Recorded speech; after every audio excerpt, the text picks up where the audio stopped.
Hello everyone, I'm Divya, your maths facilitator. So నిన్న ఒక video చేశాను. 28 నవంబర్ నాడు ఒక సర్క్యులర్ రిలీజ్ అయ్యింది. ప్రొసీడింగ్స్ లో ఏమని ఉంది అంటే 80% weightage external marks, 20% weightage internal marks every year ఉండేది. ఈ ఇయర్ ఆ 20% ఇంటర్నల్స్ తీసేసి 100% ఎక్స్టర్నల్ మార్క్స్ ఉంటాయి అని చెప్పి ఒక నోటిఫికేషన్ అయితే రిలీజ్ చేశారు. ఇప్పుడు ఇంకొక ప్రొసీడింగ్ రిలీజ్ చేశారు. ఇక మీ డేట్ చూడొచ్చు, 29th. So with in 1 day ఇది చేంజ్ అయిపోయింది. ఇక 29th రోజు అంటే ఎగ్జాక్ట్లీ నిన్న డేట్ ఉంది కానీ ఇవాళ మార్నింగ్ ఈ ప్రొసీడింగ్ సర్క్యులేట్ అయ్యింది. సో ఇవాళ మార్నింగ్ ఏం రిలీజ్ అయింది అంటే, నిన్న వచ్చిన ప్రొసీడింగ్ అంటే 28 నాడు వచ్చిన ప్రొసీడింగ్స్ లో స్లైట్ మోడిఫికేషన్ చేసి 100% ఎక్స్టర్నల్ మార్క్స్ అనేది ఈ అకాడమిక్ ఇయర్ నుంచి స్టార్ట్ అవుతుంది అని ఉంది కదా.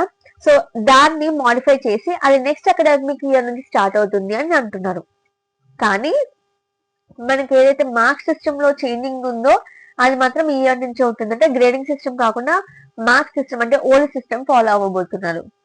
ఓకే, సో అదైతే ఈ ఇయర్ నుంచే ఉంటుంది. కానీ ఆ 20% ఏదైతే ఇంటర్నల్ మార్క్స్ మనకి యాడ్ అవుతాయో అది ఈ ఇయర్ యాడ్ అవుతుంది. ఓకే, సో నెక్స్ట్ ఇయర్ నుంచి మాత్రం ఇంటర్నల్స్ ఉండవు అని మోడిఫికేషన్ మళ్ళీ నోటిఫికేషన్ లో ఇచ్చారు. సో ఇదైతే మార్నింగే వచ్చింది, కానీ నేను ఇంకా వెయిట్ చేశాను మళ్ళీ ఇంకేమన్నా మోడిఫికేషన్ చేస్తారేమో అని. సో ఇప్పటివరకు ఇంకా మోడిఫికేషన్స్ ఏమి లేవు, and I think this is the final one. So ఈ ఇయర్ అయితే పిల్లలు మీకు ఇంటర్నల్ మార్క్స్ ఉంటాయి, నెక్స్ట్ ఇయర్ నుంచి ఉండవు. బట్ మీకు గ్రేడ్ పాయింట్స్ లో మీ రిజల్ట్ అనేది రాదు. అంటే A1 A2 కాకుండా మీకు మార్కింగ్ సిస్టమ్ ఇంత ముందున్న సిస్టమే ఫాలో అవుతారు. సో ఇంకొన్ని అప్డేట్స్ కూడా ఉన్నాయండి, నేను అవి ఇంకా నెక్స్ట్ వీడియోలో మీకు ప్రొవైడ్ చేస్తాను. Do subscribe to the channel. Thank you.